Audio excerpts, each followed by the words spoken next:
Bonjour, je m'appelle Yannick Gauthier, je suis co-créateur de l'Institut Gauthier et formateur en PNL, la fameuse programmation neurolinguistique.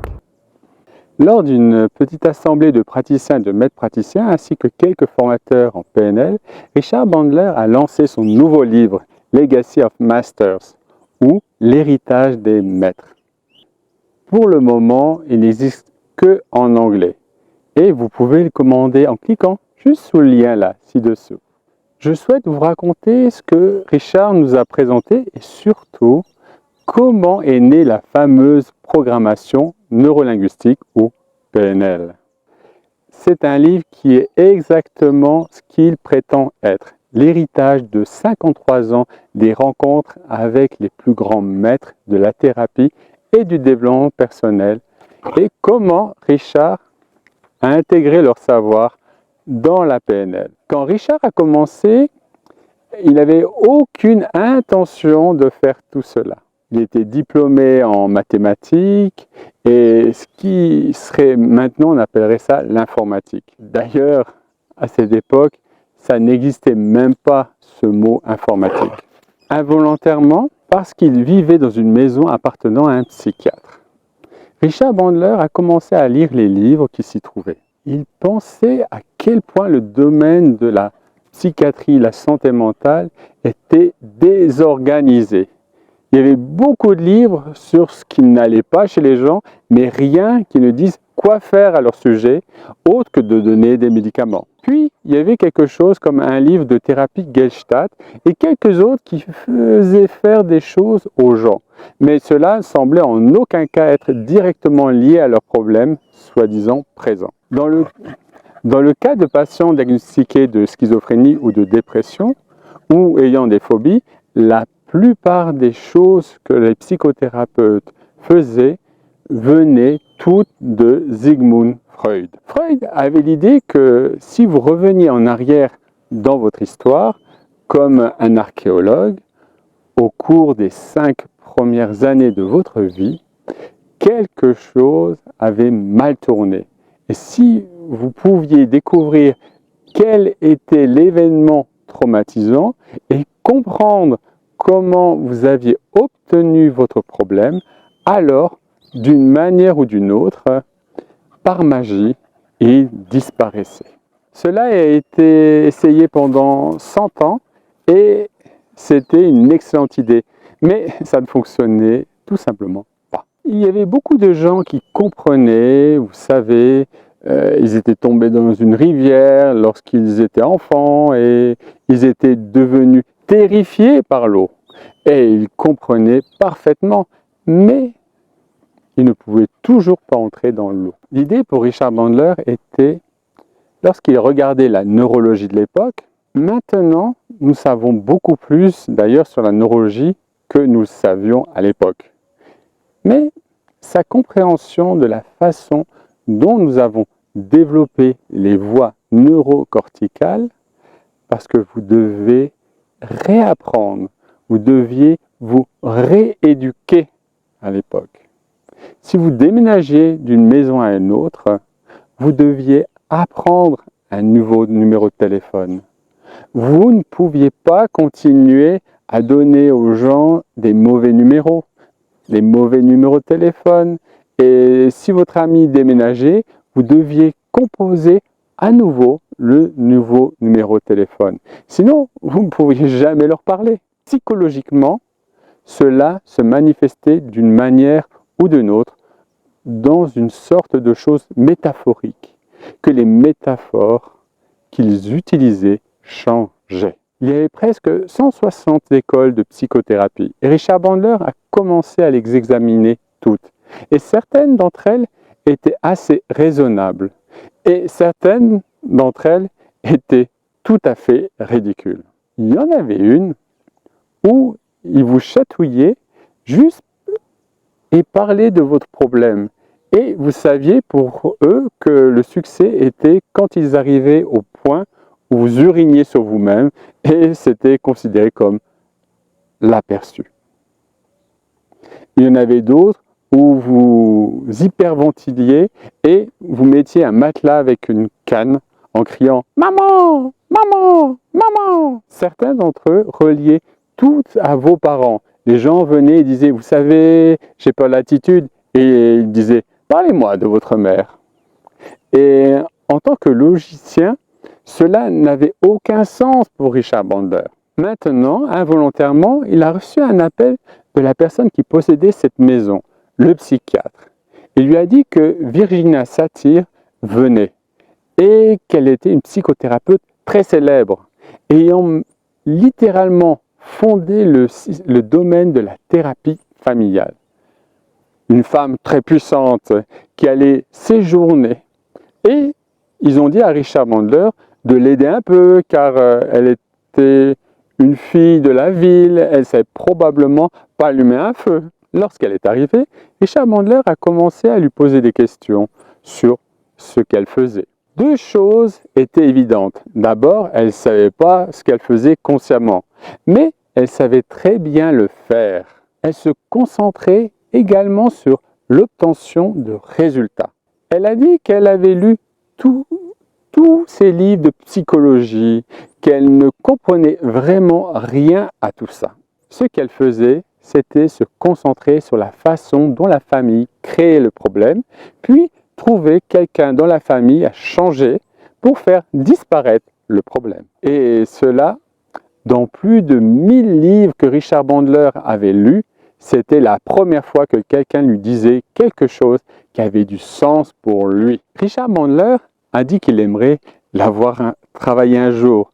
Et il lui a dit, dans quelques jours, elle allait voir une famille et lui a littéralement demandé s'il pouvait la conduire là-bas, car elle ne conduisait pas très bien. Il faut comprendre que Virginia voyageait littéralement sur la route plus de 300 jours par an, enseignant la thérapie familiale à travers le monde. Alors Richard Bandler l'a conduit à Reno et en chemin, elle a sorti de son sac une lanière en cuir et lui a dit que la famille qu'elle allait voir avait un patient identifié comme délinquant juvénile, mais aussi épileptique. Elle lui a dit qu'il allait parler à chaque membre de la famille et parler au père en dernier. Et quand elle parlerait à ce dernier, la fille aurait une crise d'épilepsie. Richard Bandler devait alors mettre la lanière entre les dents pour qu'elle ne se morde pas la langue ou ne s'étouffe pas. Richard Bandler a pensé que cette femme pouvait faire en sorte que quelqu'un ait une crise d'épilepsie et il pensait que cela pourrait être utile. Il y avait toutes sortes de situations où il aimerait pouvoir faire cela. Et effectivement, elle a vu la famille, a parlé à sa mère, à la sœur, à la fille, puis s'est tournée vers le père qui était, selon Richard Bandler, un véritable emmerdeur rigide. Virginia s'est tournée vers lui et lui a dit qu'elle voyait en lui un homme terrifié, pas en colère. Pendant qu'elle parlait, Richard pouvait voir les larmes se former dans les yeux de l'homme. Et lorsqu'elle continuait à parler, l'homme s'est mis à pleurer et la fille a eu une crise d'épilepsie comme prévu. Richard Bandler, en tant que mathématicien, a analysé la situation et trouvé cela incroyable. Tous les gens dans le public pensaient que Virginia était très intuitive, mais ce n'était pas ce qui se passait. Elle savait ce qu'elle allait faire avant même d'arriver. Elle avait un plan et avait travaillé avec des personnes comme cela auparavant. Elle savait que si elle pouvait briser cet homme, elle pourrait rassembler la famille et perturber le système. Elle a aidé la fille à surmonter sa crise d'épilepsie, a amené la famille à se serrer dans les bras et ils ont commencé à parler de leur peur. Virginia a dû littéralement leur apprendre à être gentils les uns avec les autres, car ils n'avaient aucune expérience de cela. Elle leur disait ce qu'elle disait vraiment, même si ce n'était pas ce qu'ils disaient, mais c'était un meilleur choix. Et tout cela s'est déroulé sur 45-50 minutes. Pendant ce temps, la réaction de tout le monde dans le public était de faire des commentaires qui sonnaient comme des compliments, mais qui étaient en réalité des excuses. Richard Bandler, en tant que mathématicien, lui, il quantifiait et qualifiait le langage et a trouvé cela très frustrant. À ce moment-là, il a décidé de suivre Virginia et d'enregistrer ce qu'elle faisait en analysant les bandes jusqu'à ce qu'il puisse prédire ce qu'elle allait dire, car c'était dit de manière systématique. Même lorsqu'on donnait un nouveau transcript de Virginia, après quelques phrases, il pouvait prédire ce qu'elle allait dire ensuite, car elle était très systématique. Elle faisait des choses que les autres ne faisaient pas, comme changer les prédicats. Si quelqu'un entrait et disait « je ne peux pas voir comment tout va changer », elle répondait « donc votre image dans votre esprit, elle est vide ». Si quelqu'un disait « je me sens juste frustré », elle répondait « donc ça a beaucoup de bords rugueux ». Elle passait du visuel au kinesthésique. Richard Bandler a commencé à modéliser ces choses avec Virginia, puis a trouvé Fritz Perls et a fait la même chose avec lui. Par la suite, il a écrit un livre pour Fritz Perls, car Fritz avait échoué à produire un manuscrit pour lequel il avait reçu pourtant beaucoup d'argent. Richard Bandler a donc dû terminer le livre pour lui. Encore une fois, toutes ces thérapies avaient l'idée que la prise de conscience produisait ce changement. Ce livre est une représentation de cela et il utilise la phrase « rééducation encore et encore », car pour Richard Bandler, il s'agit de tout apprendre. Lors de ce voyage avec Virginia, il lui a demandé quel était le but de ce qu'elle faisait. Il lui a répondu que les gens font la même chose encore et encore parce qu'ils n'ont pas le choix, jusqu'à ce qu'ils aient deux choses entre lesquelles choisir, ils n'en ont pas. Elle a dit que son travail était de leur donner une nouvelle façon de faire des choses, afin qu'ils puissent choisir entre l'ancienne et la nouvelle. Et si la nouvelle est meilleure, typiquement, les gens feront le meilleur choix. Psychologiquement, cela semble bon, mais neurologiquement, c'est exactement ce qui se passe. Beaucoup des techniques que vous avez apprises justement en cours de praticien ou comme celle de transformer les mauvais souvenirs fonctionnent de cette manière. Vous prenez un mauvais souvenir que vous voyez constamment, vous y mettez une bordure et dès que vous mettez une bordure, c'est plus une image rappelée, c'est une image construite.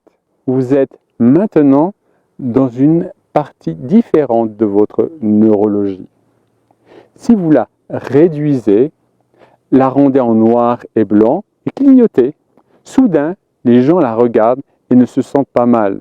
Ils peuvent toujours se souvenir, mais ce n'est pas la même image. Elle n'est pas connectée au même sentiment. Le chemin neurologique, si vous le faites 7 à 10 fois, vous développez un nouveau chemin neuronal si vous êtes dans le bon état. Si vous êtes dans un état de panique, cela prendra 100 fois. C'est la base de la neurologie. Les neurologues ont découvert cela. C'est pourquoi les enfants jouent tout le temps et rient et apprennent quelque chose que leur système scolaire a complètement manqué. Le système scolaire pense que vous devez apprendre rigoureusement dans un état de malaise. Maintenant, je suis mal. Je suis prêt à apprendre de nouvelles choses. Voilà un gros mot. Apprenez à l'épeler.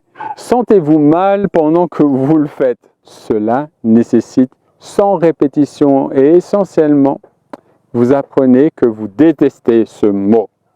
Mais quand les gens sont dans un état agréable parce qu'il y a des neurotransmetteurs appelés ocytocine, Et quand vous donnez de l'ocytocine à des enfants autistes qui ont des difficultés à apprendre, ils ne peuvent pas faire la différence entre un visage de colère et un visage heureux. Et lorsqu'ils leur donnent artificiellement de l'ocytocine, ils commencent immédiatement à identifier et à reconnaître la différence entre les choses, car nous apprenons par la connaissance de modèles. Si vous dessinez des bonhommes allumettes sur une carte et vous dites à quelqu'un de courir dans la rue et de mettre un ballon dans un panier, mais si je vous donne une de ces cartes par semaine, pendant 1 an, vous ne mettrez jamais ces pièces ensemble. Vous ne verrez pas les changements. Nous apprenons par la reconnaissance des modèles en faisant passer rapidement les choses.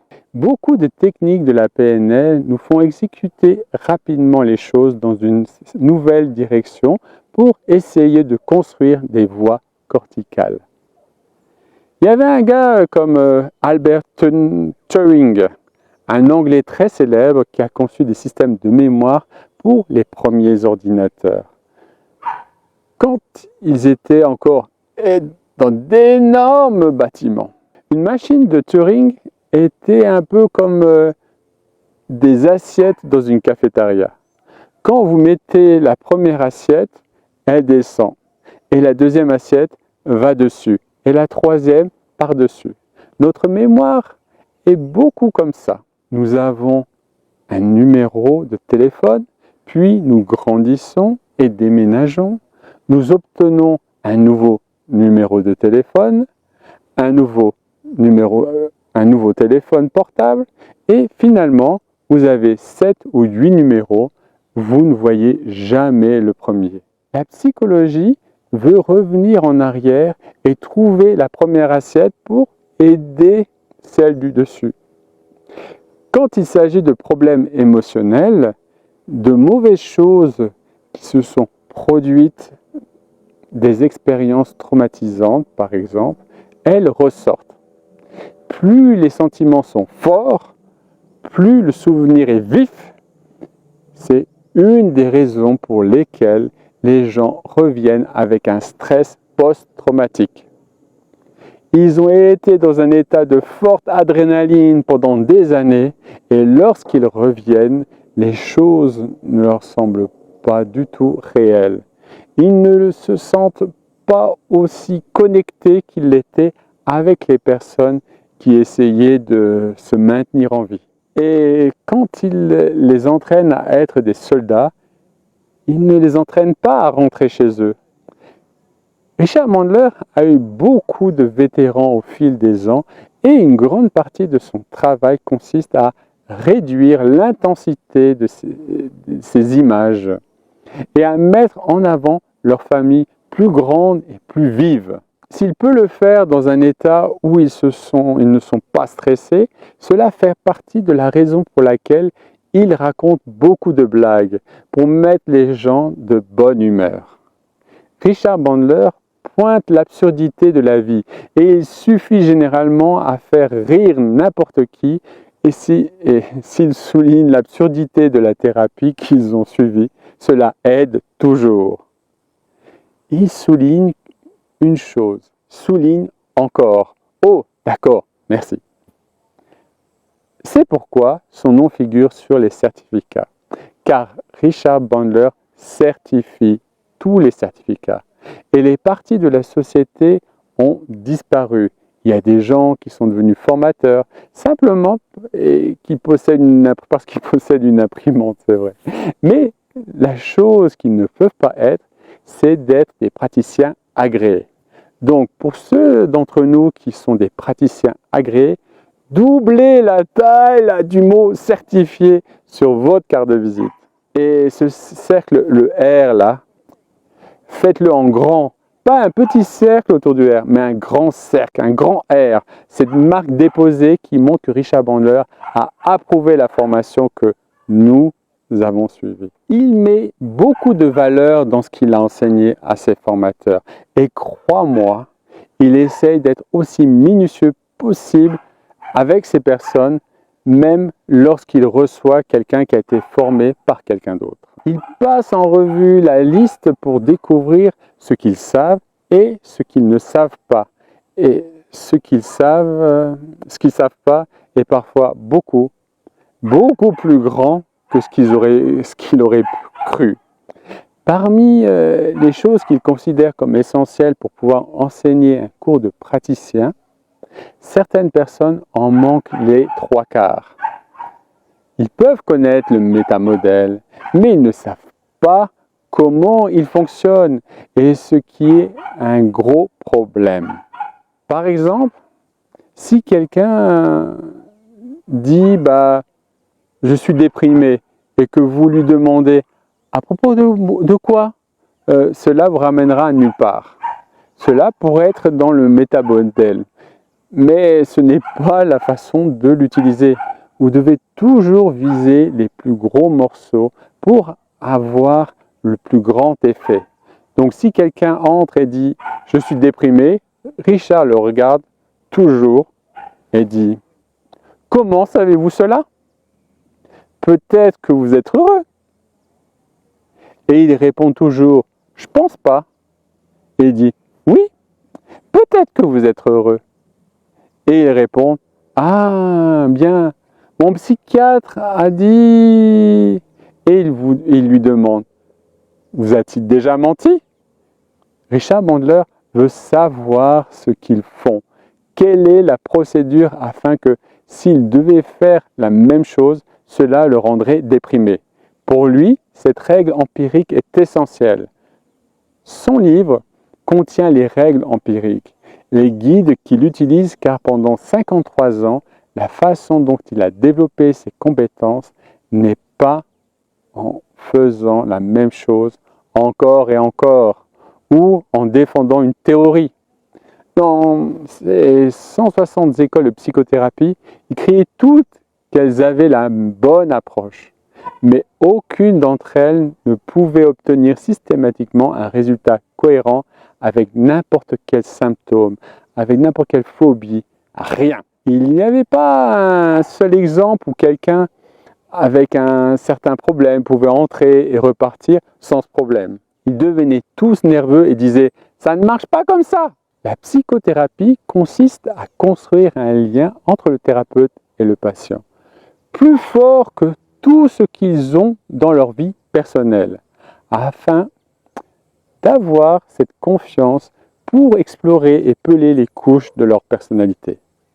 Et Richard Bandler pense la personnalité n'est pas quelque chose que vous pouvez peler, à moins que vous ne soyez un psychopathe. Ou bien sûr, et quand vous prenez un grand objet tranchant et que vous pelez la peau à la recherche de la personnalité, ouais, ce n'est pas ça.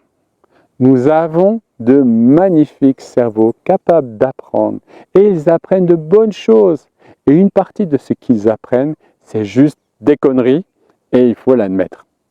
Nous grandissons dans des moments bizarres. Richard Bandler ne peut pas imaginer que les gens apprennent maintenant à l'école avec toutes ces choses folles qui se passent dans les écoles. Il a essayé de construire une école à un moment donné, ce qu'il n'a pas été autorisé à faire, même s'il avait des génies travaillant à l'école, il n'avait pas de qualification d'enseignant et le syndicat était contre.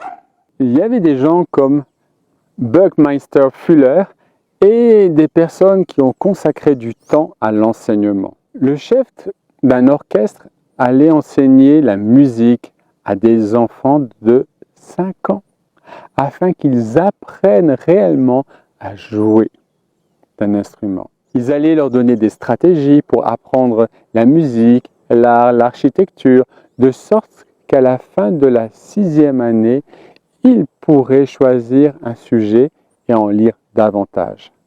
Car une fois que vous apprenez à lire, vous apprenez à penser pour résoudre des problèmes. Dans son dernier livre, qui porte sur la résolution de problèmes, c'est en fait une réécriture de son premier livre. Quand il a écrit La structure de la magie avec John Grinder, il ne réalisait pas ce qu'il faisait.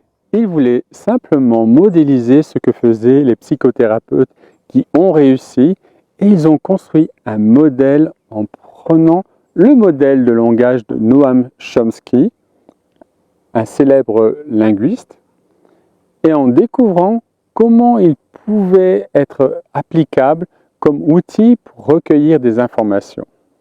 Il s'avère que c'est un outil de résolution de problèmes s'il est utilisé correctement. Au fil des ans, Richard Bandler l'a utilisé pour résoudre de nombreux problèmes. Ce livre particulier contient différentes choses et ce ne sont pas des protocoles au sens où voici exactement comment vous devez faire. C'est pas comme ça. Il sait que beaucoup d'entre vous ont suivi un cours de praticien qui parle de protocole. Eh bien, si quelqu'un a une phobie, vous faites ceci et la plupart du temps, ça marchera. Le moment intéressant, c'est quand cela ne fonctionne pas. Par exemple, il était à Londres avec 500 étudiants dans un cours. À la fin de ce cours, quelqu'un lui a parlé. C'était un homme indien de grande taille qui ne pouvait pas monter dans les trains, les voitures, les taxis, aucun moyen de transport public. Tout le monde avait essayé de le guérir de sa phobie, mais il ne pouvait même pas se rendre à l'aéroport pour aller voir son père malade en Inde. Richard Bandler l'a amené sur scène et lui a demandé si beaucoup de gens avaient essayé de le guérir de sa phobie. La première chose qu'il a dit, c'est « Je n'ai pas de phobie, je suis maudit !» Richard Bandler a répondu « Je vous demande pardon ?» Et l'homme a dit qu'il avait été maudit par une sorcière. Donc à chaque fois qu'il essayait de monter dans ces choses, la malédiction se manifestait. Il n'avait donc pas vraiment une phobie, mais une croyance stupide, où il avait vraiment été maudit. Richard Bandler ne se souciait pas de savoir lequel, car il pensait pouvoir gérer les deux. Alors, il l'a démaudit et il l'a reprogrammé, puis il l'a mis dans un taxi pour faire un tour en ville. Quand il était revenu, quelques étudiants lui ont demandé s'il ne s'agissait pas d'une phobie. Richard Bandler a répondu « Regardez si le protocole de la phobie fonctionne. Pour beaucoup, rien ne fonctionne pour tout. » À l'époque, il y avait quelque chose appelé le recadrage en 6 étapes. Et beaucoup de gens ont commencé à croire que c'était la seule technique qui fonctionnerait pour tout. Donc, ils l'utilisaient tout le temps, et si cela ne fonctionnait pas avec quelqu'un, ils blâmaient la personne, ce que faisaient les psychothérapeutes à cette époque d'ailleurs. Si vous n'alliez pas mieux, c'est parce que vous résistiez ou n'étiez pas prêt, même s'ils continuaient à prendre votre argent.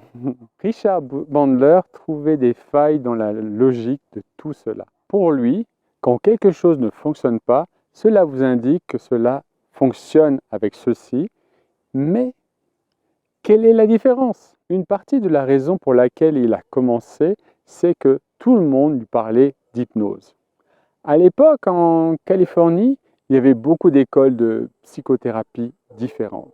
Quand il a découvert que son voisin était un Anglais très célèbre, qui lui a parlé de Milton Erickson, un hypnotiseur, il a commencé à acheter des livres sur l'hypnose, pensant qu'il voulait battre le meilleur hypnotiseur du monde, s'il devrait en savoir quelque chose. Il est donc allé dans les librairies d'occasion, il a acheté de vieux livres d'hypnose des années 1800 et de nouveaux livres.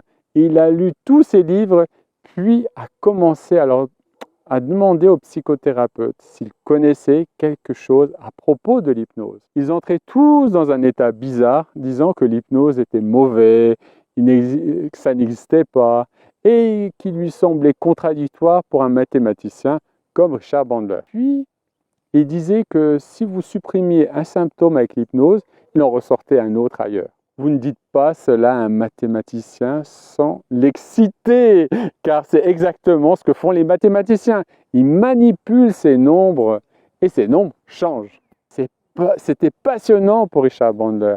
Et il a commencé à essayer des choses avec les gens pour voir s'il pouvait le faire exprès. Il a eu un homme avec une paralysie hystérique. Il a d'abord déplacé la paralysie sur une autre jambe, juste pour voir s'il pouvait la supprimer et la faire disparaître ailleurs. L'homme s'est mis à boiter de l'autre jambe et il s'est énervé contre Richard Bandler, lui disant que ce n'était pas drôle. Richard Bandler a trouvé cela assez amusant et a ensuite déplacé la paralysie sur la jambe du psychiatre, qui a commencé à boiter. Le patient a trouvé cela drôle, mais le psychiatre a trouvé que ça faisait passer pour un idiot et ça lui plaisait pas. Richard Bandler a alors retiré la paralysie de la jambe du psychiatre et l'a donnée au patient, lui disant qu'il aurait des meilleures érections de sa vie. Le psychiatre a dit à Richard Bandler qu'on ne peut pas supprimer un symptôme et le faire réapparaître quelque part de bien. Et Richard Bandler lui a répondu: où il est écrit que vous ne pouvez pas supprimer un symptôme et le faire réapparaître quelque part de bien. Parce que tout fonctionne pour faire quelque chose, même les phobies peuvent être vraiment utiles. Richard Bandler a collecté des phobies pendant de nombreuses années. Et un jour, un homme est venu le voir. Un horrible toxicomane à l'héroïne. Il faisait des choses vraiment avec l'héroïne que, franchement, personne ne devrait faire.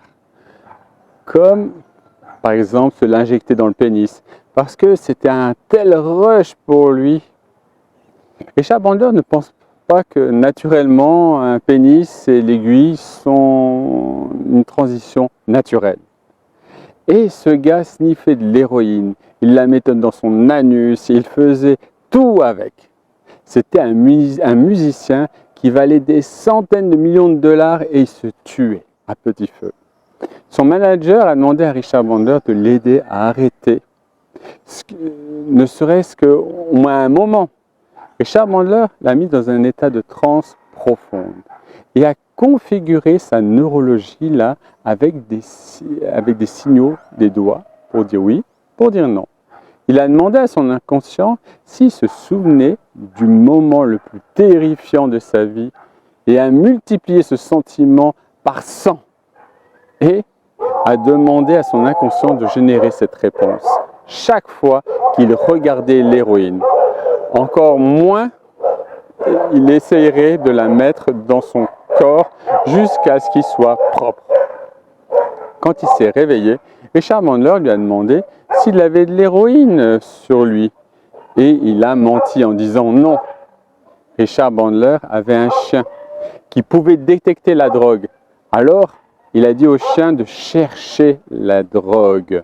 Et le chien a trouvé l'héroïne dans sa poche. Dès qu'il a vu l'héroïne, il est devenu blanc.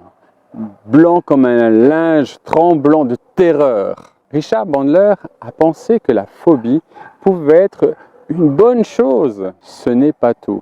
Richard Bandler a également dû le mettre dans un état de transe pour qu'il puisse monter sur scène sans souffrir de sevrage, car il partait en tournée le lendemain. C'était pas comme s'il avait beaucoup de temps pour le faire. Et Richard Bandler, pour le désintoxiquer, a également dû le mettre dans un état de transe pour qu'il soit normal sur scène et non en état de sevrage. Car la plupart des médicaments que les gens prennent peuvent induire des états en eux. Vous pouvez hypnotiser quelqu'un et le rendre ivre. Ils ont fait cela avec des gens qui ne peuvent pas prendre d'analgésiques, mais qui continuent à les prendre. Cela perturbe leur esprit. Ils ont mis en place des signaux de réinduction pour que l'analgésique se déclenche que pour obtenir l'effet du médicament sans prendre aucun narcotique. Ils font ce genre de choses depuis des années. Un formateur en PNL nommé Ed Hui, en Floride, est celui qui a en sorte inventé cette technique lors d'un séminaire.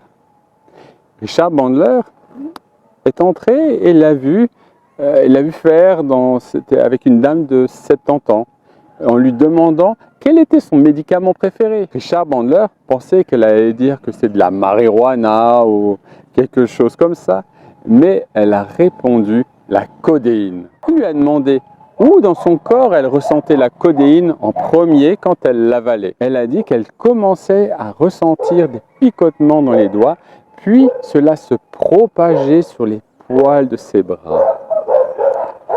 Elle l'a fait passer par ce processus 4 ou 5 fois et assez vite, elle était haute comme des cerfs-volants, des pupilles dilatées et la douleur à l'épaule disparut. Ainsi, le corps mémorise l'état où vous avez déjà vécu comme le LSD. Le corps peut se rappeler dans l'ordre dans lequel vous avez commencé à le ressentir et vous mettre dans cet état et en sortir aussi rapidement, ce qui est toujours agréable. Notre capacité à affecter notre kinesthésie ou notre capacité à affecter nos choix, notre capacité à faire en sorte que les choses fonctionnent pour nous ou non, c'est ce que Richard Bandler a exploré.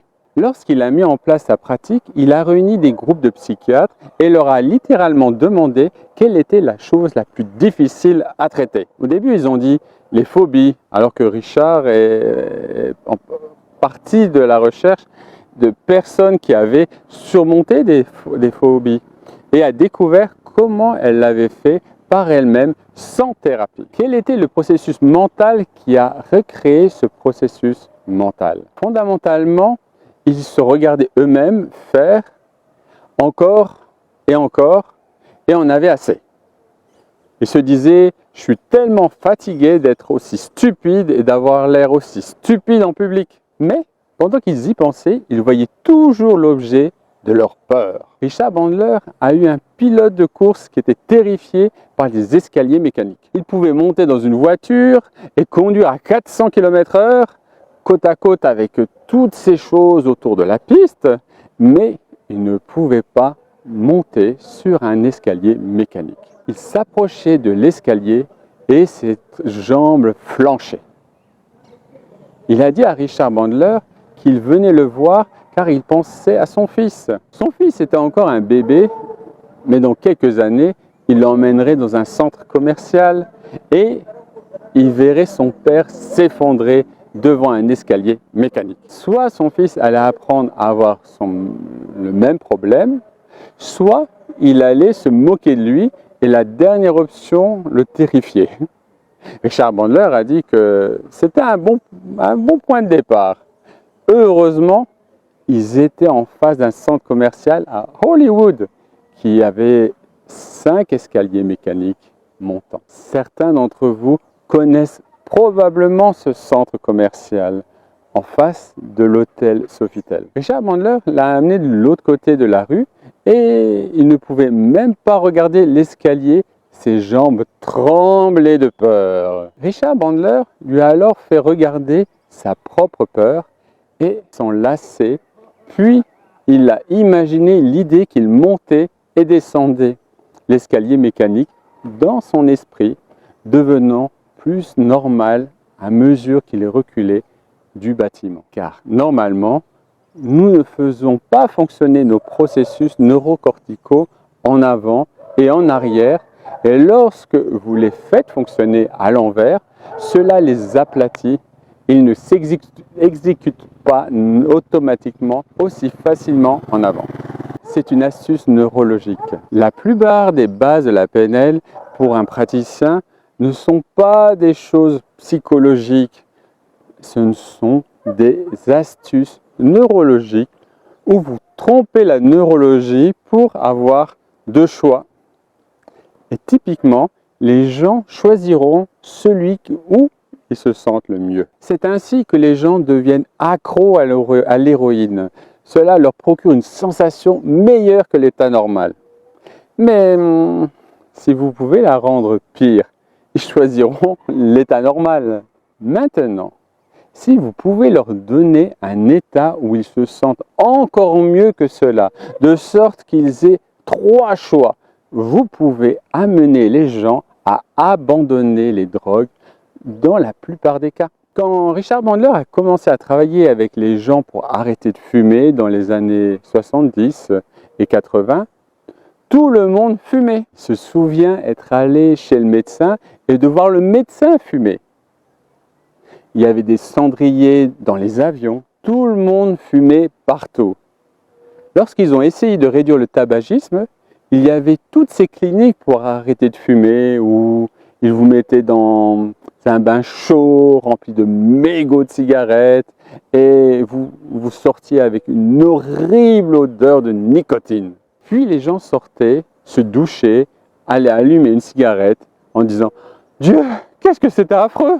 L'approche de Richard Bandler était différente. Il regardait les gens et leur demandait s'ils pouvaient s'imaginer dans leur propre esprit marcher sur une pièce pleine de gens qui fument, ne pas vouloir de cigarettes. Pouvait-il l'imaginer? Il disait qu'il pouvait imaginer, mais il ne pourrait pas le faire. Il leur demandait alors si, lorsqu'ils regardaient cette image, elle était de taille réelle ou juste une petite image. Ils répondaient généralement qu'elle était petite et il leur disait de la rendre de la taille réelle. Il leur demandait s'ils voulaient être cette personne, s'ils voulaient avoir ce contrôle, car s'ils pouvaient faire cela, cela signifierait qu'ils pourraient faire n'importe quoi quand ils se mettent en tête pour le reste de leur vie. Lorsqu'ils regardaient cette image et disaient qu'ils la voulaient vraiment, il leur demandait s'ils la voulaient autant que ces cigarettes, parce que s'ils la rendaient plus grande, peut-être 2 fois plus grande que la taille réelle, peut-être plus lumineuse, et qu'ils continuaient à ajuster cette image interne et à tenir les cigarettes, demandant laquelle ils voulaient le plus, jusqu'à ce qu'ils veulent plus cette image. Richard Bandler leur disait littéralement de se mouiller les lèvres, ce qui est une chose neurologique concernant le désir de choses, comme la nourriture ou d'autres choses. Mais même lorsque vous voyez des gens sur le point d'entrer dans un concert pour lequel ils ont attendu 3 heures juste avant que les portes ne s'ouvrent, vous pouvez les voir se mouiller les lèvres. C'est l'heure, allons-y! Ils voulaient qu'ils soient dans cet état. Puis qu'ils réalisent dans cet état, car c'est le moment où il les hypnotiserait, non pas pour les rendre des cigarettes mauvaises, mais pour leur donner le contrôle. Il a essayé une fois de rendre le goût des cigarettes mauvais, et cela s'est retourné contre lui. Il a hypnotisé quelqu'un et lui a demandé quel était le pire goût qu'il pouvait imaginer. La personne a répondu « l'huile de foie de morue », car sa mère lui en mettait dans la bouche lorsqu'il jurait. Alors Richard Bandler hypnotise cette personne pour que les cigarettes sentent et aient le goût de l'huile de foie de morue. L'homme est revenu la semaine suivante et Richard Bandler lui a demandé s'il avait fumé. Il a répondu « pas du tout ». Puis a sorti de sa poche une bouteille d'huile de foie de morue. L'a prise, l'a remis dans sa poche. Richard Bandler s'est dit qu'il avait mal fait et qu'il devait rééduquer cette personne.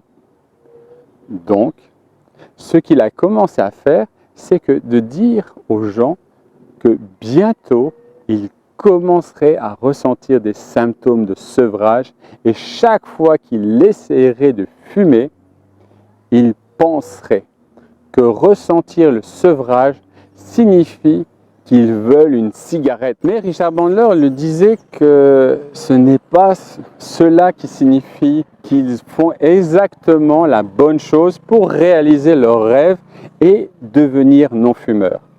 Ainsi, chaque fois qu'ils commençaient à ressentir le sevrage, ils devraient se réjouir, être heureux.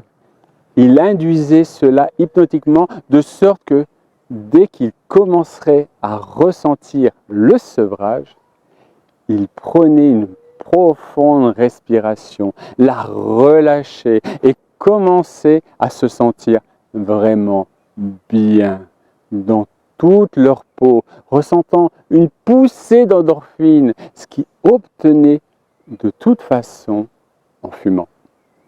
La poussée d'endorphine venait de traverser le sevrage, car 3 ou 4 semaines plus tard, ils seraient non-fumeurs avec une grande image de la façon dont ils seraient meilleurs qu'ils ne l'ont jamais été.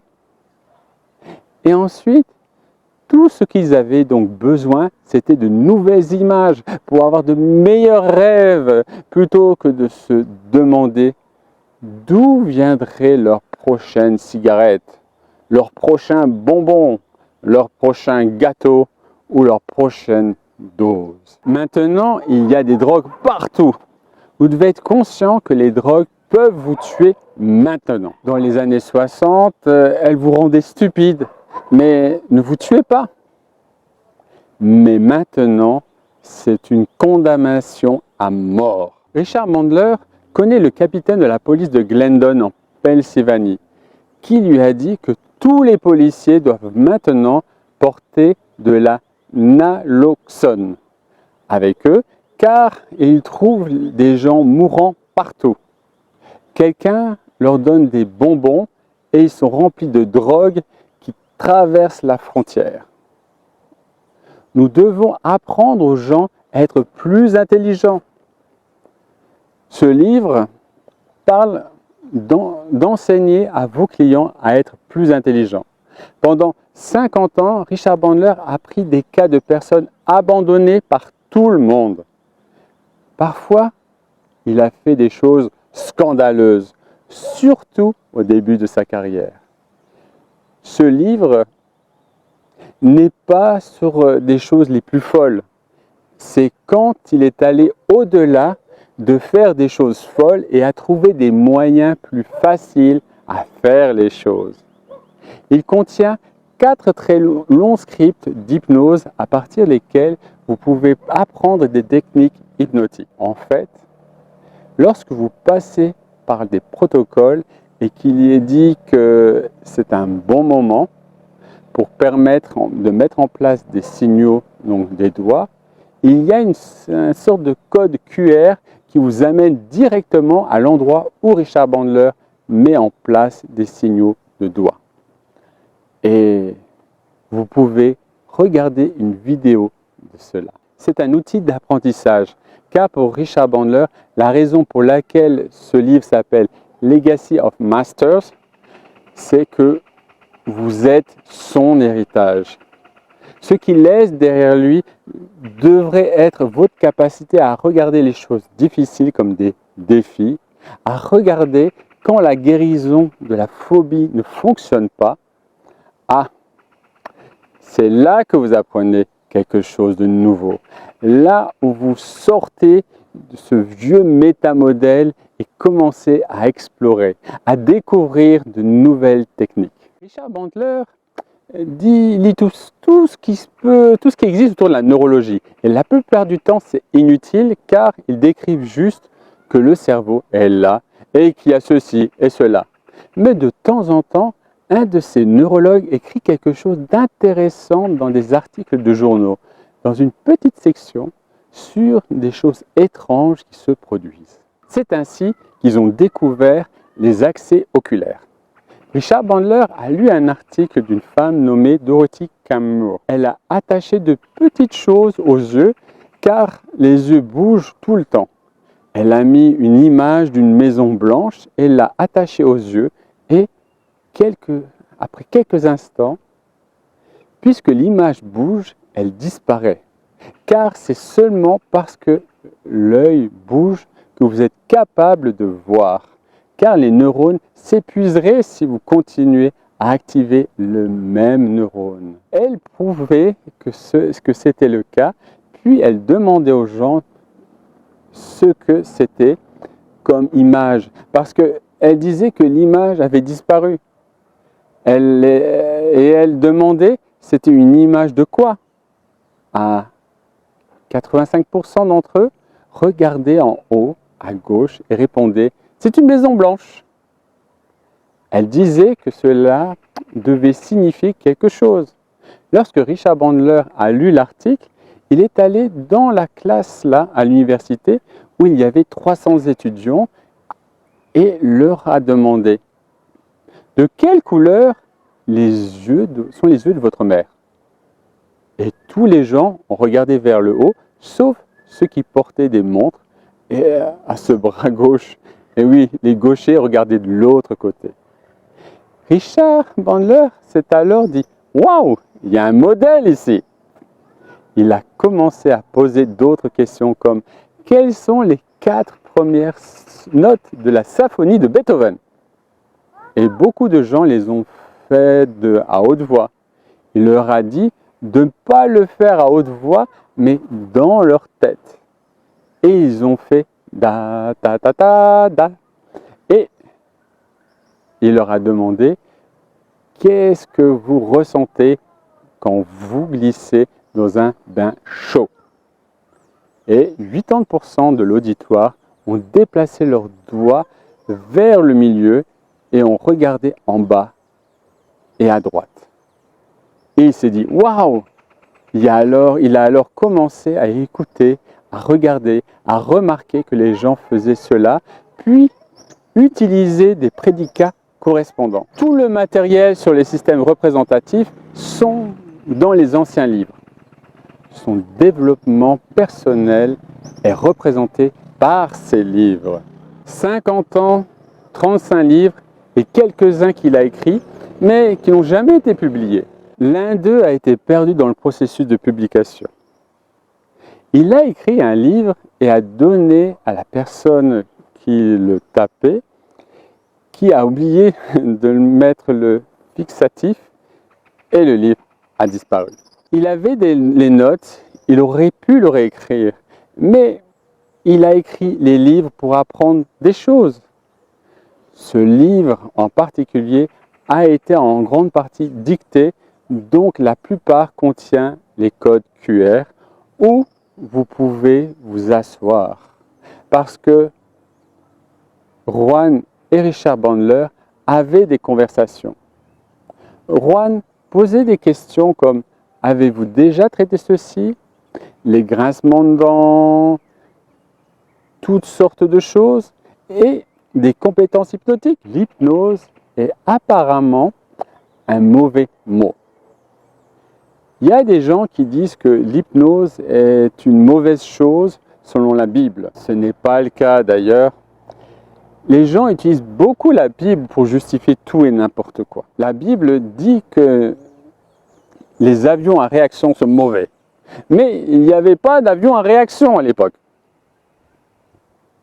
Il y a beaucoup de choses sur le Coran qui disent des choses et cela dit exactement le contraire si vous lisez réellement le livre. Mais nous ne modifierons pas nos religions et nos politiques au fur et à mesure. Un professeur d'université, maintenant président d'un collège, lorsqu'on lui a demandé devant le congrès si rêver de massacrer la race juive était une forme d'intimidation, et il a répondu « Cela dépend du contexte ». Ainsi, le massacre de tous les juifs pourrait être considéré comme une bonne chose dans certaines situations. Et d'une certaine manière, c'est vrai. Je suis sûr que les gens du Hamas dans les tunnels y pensent, mais ils ne pensent pas que ce professeur d'université le pourrait. Les gens utilisent leur langage pour équivoquer. Ils ne prennent pas de bonnes décisions. Nous développons notre capacité à aider les gens à travers des techniques. La meilleure chose à propos de la PNL est que si vous pouvez faire en sorte qu'une chose que les gens pensent impossible se produise, comme bannir de mauvais souvenirs, guérir de phobies, vous pouvez aussi les convaincre que tout le reste qu'ils pensent est impossible. Pourrait bien l'être. Les gens disent à Richard Bandler qu'ils ne sont pas musiciens et il les amène sur scène.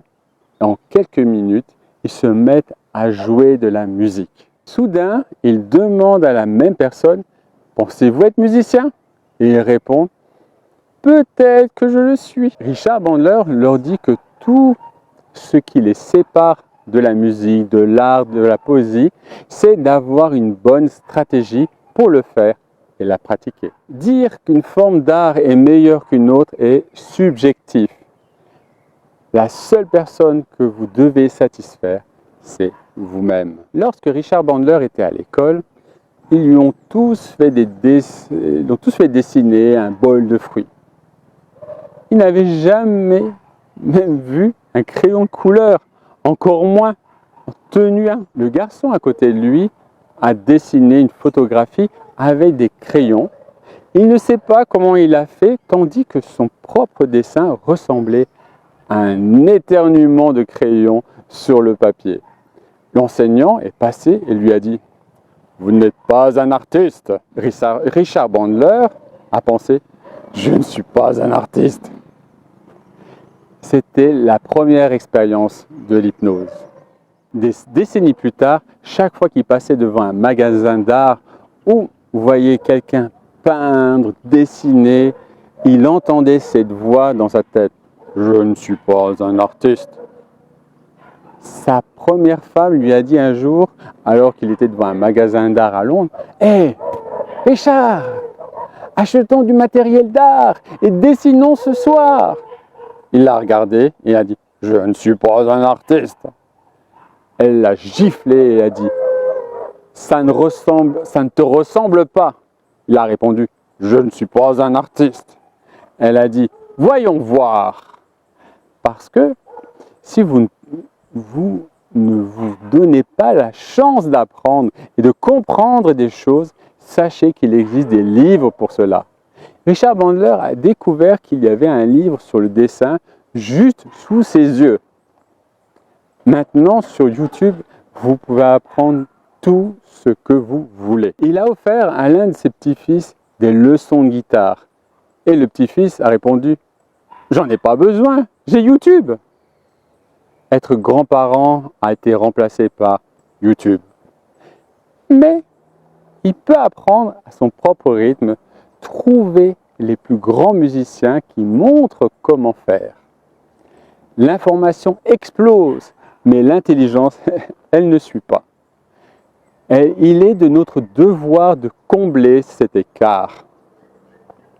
Ceux d'entre vous qui sont des programmateurs neurolinguistiques, ceux d'entre vous qui vont continuer le travail que Richard Bandler a commencé et le poursuivre, vont constamment se heurter à des gens qui disent « c'est juste que je ne suis pas le genre de personne qui... c'est juste que je ne peux pas... » Le mot « juste » signifie « seulement ». Richard Bandler l'a entendu, quand il a commencé à l'entendre encore. Tout le temps, les gens lui disent « je ne suis pas un artiste, je ne suis pas musicien, je ne suis pas patient, je ne suis pas ceci, on me dit que je ne suis pas bon en orthographe. » Ce n'est pas génétique. Vous ne naissez pas avec des tas de notes de musique dans votre structure génétique qui détermine si vous pouvez être musical ou non. Vous n'avez peut-être pas la mémoire édithique de Mozart qui, à 5 ans, allait à des concerts, entendait des sons, voyait des partitions et pouvait rentrer chez lui et la jouer parce qu'il avait une très bonne mémoire édithique. Quand il écrivait de la musique, il ne faisait même pas musicalement, il le faisait visuellement, puis jouait pour voir à quoi cela ressemblait. Il y a différentes approches de toutes les formes d'art et de tous les problèmes de la vie. Richard Bandler entend constamment que le monde va finir. Il a été en train de finir depuis qu'il est né d'ailleurs. En fait, il finissait avant même qu'il ne naisse. Il y a une religion qui a en fait fait une fête qui célèbre, qui a été appelée la grande déception, car ils pensaient tous que le monde allait finir et que le second avènement allait se produire. Il a donc tous vendu leur ferme, ils n'ont pas planté de culture, ils sont montés sur une montagne. Et bien sûr, rien ne s'est passé. Alors, le leader de la religion a changé la date, l'a repoussé à quelques siècles. Mais ils célèbrent encore cela, car ils disent « Oh, la grande déception !» Parce qu'ils voulaient que le second avènement se produise. Et apparemment, Jésus a été distrait, je suppose. Ou bien, il les a regardés et a dit « Nous ne viendrons pas, vous allez les regretter. Allez, plantez ces cultures, tenez rien pour acquis. » Notre capacité à apprendre des compétences que vous avez acquises, le métamodèle par exemple, des compétences hypnotiques, des choses, toutes ces choses vous donnent une fondation sur laquelle explorer. Tous ces protocoles sont un point de départ, mais ce qu'ils sont, c'est un point de départ. Et quand vous découvrez que vous ne connaissez pas l'un d'entre eux, vous savez, les choses vont apparaître au fil des ans. Vous allez toujours avoir quelqu'un qui rentre dans votre cabinet et dit « Je ne peux pas arrêter de grincer des dents ». Et puis, puisqu'ils le font dans leur sommeil, parfois aussi pendant la journée, mais ils diront toujours « Je grince des dents pendant que je dors ». Vous ne pouvez pas vraiment aborder cela consciemment. Vous devez vraiment faire une connexion avec les processus inconscients. Si vous regardez votre réveil et vous le réglez pour 8 h le matin et vous vous réveillez à 7h59, cela signifie que vous ne pouvez vous programmer pour exécuter une suggestion post-hypnotique pendant que vous dormez profondément. Donc, cette partie de la personne et la procédure et la machinerie que vous trouverez et mettre au travail pour les amener à détendre leur mâchoire. Chaque fois que ces muscles commencent à se tendre, lorsqu'ils dorment ou non, prenez une profonde respiration. Laissez-la sortir, détendez la mâchoire. Richard Bandler sait que cela semble évident, mais il a hypnotisé plus de 100 personnes et les a fait faire cela. Il a eu des gens avec des tics involontaires et des torticolis où ils se tordaient partout et il a pris tous ces programmes moteurs et les a forcés à se transformer en sourire. Chaque fois que cela commence, cela se précipite automatiquement à l'endroit parce que sur notre cortex, la moteur, presque un tiers est consacré à votre bouche. Tous ces bras et jambes et tout ça n'obtiennent que les 2 tiers du cortex moteur. Un tiers est pour votre bouche, car c'est là que tout entre et que les mots sortent. Il y a beaucoup d'espace là-bas à utiliser. Si vous pouvez obtenir, au lieu de tics dans le visage et des tics involontaires, si vous pouviez les amener inconsciemment à déplacer cela en un sourire, puis un profond soupir et se détendre, vous pouvez littéralement interrompre le processus. Ainsi, au lieu de stresser à propos de leurs choses, si vous avez quelqu'un dans un séminaire qui a des tics partout et que les gens essaient de l'ignorer et que plus ils essaient de l'ignorer, plus la personne est stressée. Et Richard Bandler essaie d'hypnotiser la classe et tout le monde se détend. Il y a cette personne qui se tord en arrière. Il pense, si je peux amener cette personne à se détendre, car je sais que tout le monde ici pense que c'est impossible, alors je peux amener tout le monde à dire « Et moi, qu'est-ce que je pense être impossible ?» Parce que cette personne ait des tics ou non, cela n'affectera pas la vie de Richard Bandler, mais cela affectera certainement la sienne, cela lui donnera plus de choix et donnera à tout le monde l'idée que si vous pouvez voir l'impossible devenir possible, alors vous devez descendre dans votre liste de ce qui ne peut pas être fait. Pour beaucoup de gens, c'est une liste très longue.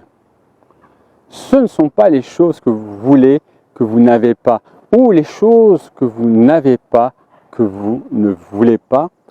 C'est les choses dont vous ne soupçonnez même pas l'existence, qui peuvent vraiment rendre votre vie délicieuse. Est-ce qu'il y a autre chose que Richard Bandler devrait ajouter à tout cela? Juan a répondu « Nous sommes parfaits ». Eh bien, nous sommes un travail en cours, comme c'est inscrit sur le t-shirt de Richard Bandler, « Work in Progress ». Richard Bandler a toujours été un explorateur dans le domaine de la PNL, cherchant constamment à repousser les limites de ce qui est possible dans la thérapie et le développement personnel. Sa curiosité insatiable et sa volonté de remettre en question les normes établies ont conduit à des découvertes et des techniques qui ont révolutionné la façon dont nous comprenons et traitons le comportement humain. Son héritage continue d'inspirer ceux et de guider ceux qui cherchent à améliorer leur vie et celle des autres. En définitive, la philosophie de Richard Bandler est ancrée dans l'idée que les limites de notre potentiel sont souvent celles que nous nous imposons. Par l'exploration des capacités de l'esprit humain et de la mise en application des techniques innovantes, il démontre ce que de nombreux obstacles perçus comme insurmontables peuvent en réalité être surmontés. Son travail a permis à des milliers de personnes de transformer leur vie, que ce soit en surmontant des peurs profondément ancrées, en développant de nouvelles compétences ou en trouvant de nouvelles façons de penser et d'agir. La PNL, telle qu'elle a été développée et enseignée par Richard Bandler, reste un outil puissant pour le changement personnel et professionnel. Elle offre une fenêtre de compréhension sur nos propres processus de pensée et de comportement, ainsi que ceux des autres, permettant ainsi une plus grande maîtrise de notre vie. À travers ses livres, ses séminaires et ses formations, l'héritage de Richard Bandler perdure, continuant d'enrichir et de transformer la vie de ceux qui embrassent ses enseignements. Si tu veux en savoir plus sur la fameuse programmation neurolinguistique, merci de t'abonner à la chaîne et de laisser un petit commentaire là en dessous de cette vidéo. À bientôt!